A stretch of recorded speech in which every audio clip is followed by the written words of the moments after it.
Assalamualaikum warahmatullahi wabarakatuh. Kita ketemu lagi di ruang belajar IPA. Kali ini kita akan mempelajari tentang sistem perkembangbiakan tumbuhan dan hewan, materi kelas 9 bab 2 semester 1. Kita langsung aja loncat ke slide yang pertama.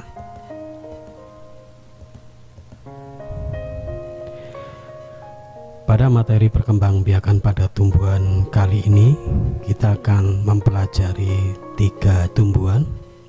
Yang pertama adalah tumbuhan biji atau spermatofita. Yang kedua adalah tumbuhan paku atau pteridofita. Dan yang ketiga adalah tumbuhan lumut atau bryofita. Untuk tumbuhan biji atau spermatofita itu ada 2 macam, tumbuhan biji terbuka dan tumbuhan biji tertutup. Pada gambar yang ada di layar monitor saat ini adalah jenis tumbuhan biji terbuka. Nanti akan kita bahas lebih lanjut tentang tumbuhan biji terbuka. Secara umum, reproduksi pada tumbuhan itu ada 2 macam. Yang pertama secara generatif atau seksual, yang kedua adalah secara vegetatif atau aseksual. Lazimnya di dunia tumbuhan itu digunakan istilah generatif dan vegetatif. Sementara untuk di dunia hewan itu nanti akan digunakan istilah seksual dan aseksual. Kita mulai dengan yang pertama, apa itu reproduksi secara generatif? Secara generatif itu pengertiannya adalah reproduksi ini didahului dengan bertemunya sel kelamin jantan dan sel kelamin betina. Sel kelamin jantan ini biasanya kita sebut dengan spermatozoa. Kemudian sel kelamin betina biasanya kita sebut dengan sel telur atau ovum. Pada gambar di monitor saat ini adalah jenis tumbuhan biji tertutup atau angiospermae. Secara generatif itu nanti kalau pada tumbuhan biji tertutup itu diawali dengan proses penyerbukan, kemudian diawali dari jatuhnya serbuk sari di kepala butik, kemudian memasuki ruang bakal buah dan bakal biji di sini, dan nanti akan terjadi pertemuan antara sel sperma dengan sel telur. Nanti akan dibahas tersendiri di waktu yang berikutnya. Sementara perkembangbiakan secara vegetatif itu adalah perkembangbiakan yang tanpa didahului bertemunya sel kelamin jantan dan sel kelamin betina. Kalau tidak diawali dengan bertemunya sel telur dan sel sperma, maka perkembangbiakan vegetatif ini menggunakan bagian-bagian tubuhnya. Contohnya seperti pada gambar saat ini adalah sel amoeba. Sel amoeba ini untuk berkembang biak, memperbanyak diri, dia akan membelah selnya menjadi 2 bagian seperti ini. Inti selnya pun juga akan membelah jadi 2. Terus sitoplasmanya juga akan membelah jadi 2 menjadi 2 sel kecil. Kemudian contoh yang lain itu misalnya pada dunia cacing. Ini namanya cacing pipe planaria. Kalau dia ingin memperbanyak diri, dia cukup memotong bagian tubuhnya seperti ini: kepala, perut, dan ekor. Kepala nanti akan tumbuh badan dan ekornya, perut akan tumbuh kepala dan ekornya, sementara ekor akan tumbuh kepala dan badannya. Perkembangbiakan secara memotong bagian-bagian tubuhnya seperti ini kita namakan dengan fragmentasi. Kesimpulannya, generatif itu adalah reproduksi yang diawali bertemunya sel kelamin jantan atau sel sperma dengan sel kelamin betina. betina atau sel telur atau ovum. Sementara vegetatif itu perkembangbiakan tanpa didahului dengan bertemunya sel kelamin jantan dan sel kelamin betina, tapi menggunakan bagian-bagian tubuhnya. Contohnya adalah dengan membelah diri seperti pada amoeba, atau dengan fragmentasi memotong bagian-bagian tubuhnya. Kita langsung ke berikutnya.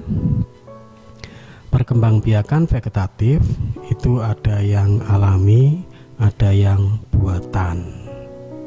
Mungkin untuk lebih jelasnya kita langsung ke yang pertama, secara alami.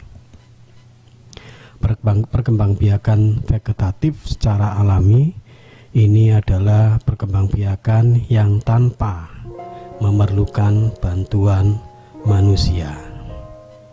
Contoh yang pertama itu namanya adalah rizoma.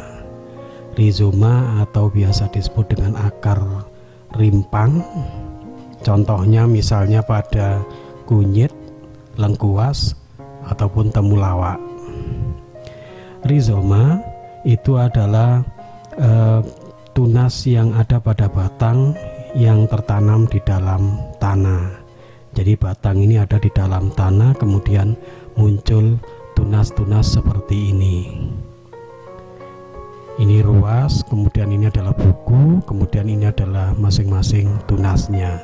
Ini namanya rizoma, batang yang muncul tunas, dan batang ini tertanam di dalam tanah, namanya rizoma. Kemudian yang kedua itu adalah stolon. Stolon ini biasa dikenal dengan istilah gerage, misalnya pada stroberi. Apa itu stolon atau gerage? Stolon atau gerage itu tunas yang tumbuh pada batang, pada bagian buku batang yang ada di atas permukaan tanah. Jadi kalau tadi di dalam tanah, sekarang batang ini muncul tunas dan batang ini terletak di permukaan tanah. Ini adalah stolon. Kemudian yang berikutnya namanya umbi lapis. Umbi lapis ini sebenarnya adalah bagian daun dan batang yang mengalami penebalan. Jadi daunnya ini menebal dan melekat satu sama lain. Kemudian ada bagian-bagian batang yang menyatu di sini. Jadi ini daun batang menyatu menebal. Kemudian yang perlu diketahui pada umbi lapis ini pada morfologinya ini menunjukkan daun yang saling melekat satu sama lain, berlapis-lapis, kemudian menebal, lunak, berdaging. Kemudian pada bagian bawah ini ada yang namanya bagian cakram atau batang yang memendek. Kemudian umbi lapis ini biasa dikenal dengan istilah bulbus. Jadi istilah lain dari umbi lapis itu adalah bulbus. Kita langsung ke bagian yang berikutnya, namanya adalah umbi batang. Umbi batang itu misalnya pada kentang. Jadi contohnya adalah misalnya pada kentang. Pada umbi batang kamu dapat melihat tunas atau kuncup. Itu adalah sebenarnya ini adalah bagian dari batangnya kentang yang tertanam dalam tanah. Kemudian dia membesar membentuk cadangan makanan. Kemudian dari batang ini akan muncul tunas-tunas. Jadi akan muncul tunas-tunas baru. Kemudian tanaman ubi jalar juga berkembang biak dengan menggunakan umbi batang ini. Yang berikutnya masih di vegetatif alami, itu namanya adalah tunas adventif. Misalnya adalah cocor bebek, ini biasa disebut dengan tunas tepi atau tunas tepi daun. Apa itu adventif? Adventif itu adalah tunas yang tidak tumbuh di batang maupun di akar, tapi di bagian lain, misalnya adalah di daun seperti pada gambar yang kalian lihat saat ini. Jadi dia tunas ini tumbuhnya di tepi-tepi daun, contohnya pada cocor bebek. Kemudian masih di vegetatif, tapi kali ini adalah vegetatif buatan. Apa itu vegetatif buatan? Vegetatif buatan itu adalah vegetatif yang dibantu oleh campur tangan manusia. Contoh yang paling sering dilakukan itu adalah kegiatan mencangkok. Pada kegiatan mencangkok ini cara paling cepat untuk mendapatkan tanaman baru yang memiliki sifat atau kualitas sama dengan induknya. Jadi ada sebuah batang, kemudian kita kupas kulitnya, kemudian kita tutup pakai tanah, kemudian kita tutup lagi pakai misalnya seratnya kelapa, kemudian kita ikat satu kanan dan satunya di kiri. Nanti kalau sudah keluar akarnya sudah cukup, ini bisa kita potong, kemudian bagian yang ujung ini kita tanam sebagai tanaman baru. Sifatnya mencangkok itu adalah dia bisa mendapatkan sifat yang sama persis dengan induknya. Kemudian yang berikutnya namanya adalah merunduk. Merunduk ini biasanya dilakukan oleh tanaman-tanaman yang memiliki batang yang memanjang. Memiliki batang yang memanjang dan lentur. Kemudian di bagian ujungnya ini nanti bisa kita benamkan ke dalam tanah. Kemudian di sini akan muncul akar baru. Kalau sudah muncul akar baru, ini bisa kita potong dan kita sudah bisa mendapatkan jenis tanaman yang baru. Kita bisa mendapatkan tanaman baru yang sama dengan induknya. Contoh tanaman yang bisa dilakukan metode vegetatif merunduk ini adalah tanaman alamanda. Kemudian yang berikutnya namanya stek. Stek ini atau biasa disebut dengan stek batang, ini seringkali dilakukan pada tanaman singkong. Jadi tanaman singkong bisa kita potong menjadi beberapa bagian, kemudian tiap-tiap bagian kita tanam kembali di tanah, dan tiap-tiap potongan batang ini nanti akan menjadi individu baru. Cara seperti ini disebut dengan stek batang. Kalau pembanding itu misalnya pada cocor bebek, kita bisa menggunakan tunas yang ada di daun untuk menumbuhkan individu baru, kita sebut dengan stek daun.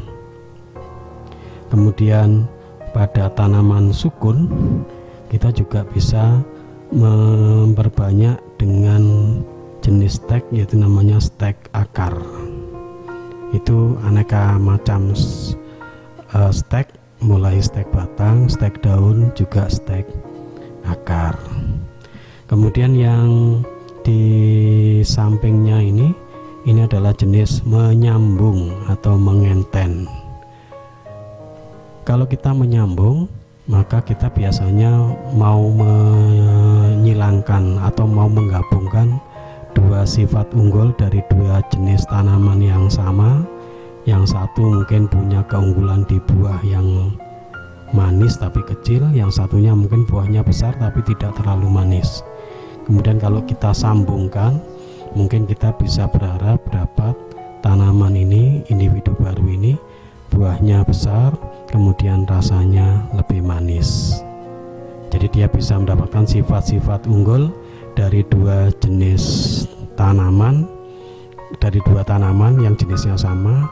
Kemudian untuk kita dapatkan sifat unggul dua jenis tanaman baru.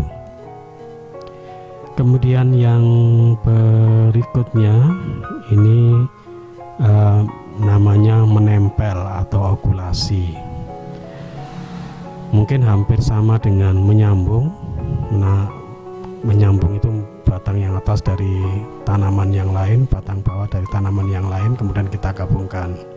Tapi kalau okulasi atau menempel, kita ngambil mata tunas dari tanaman yang lain, misalnya tanaman jeruk, kemudian kita tempel pada tanaman jeruk yang lain.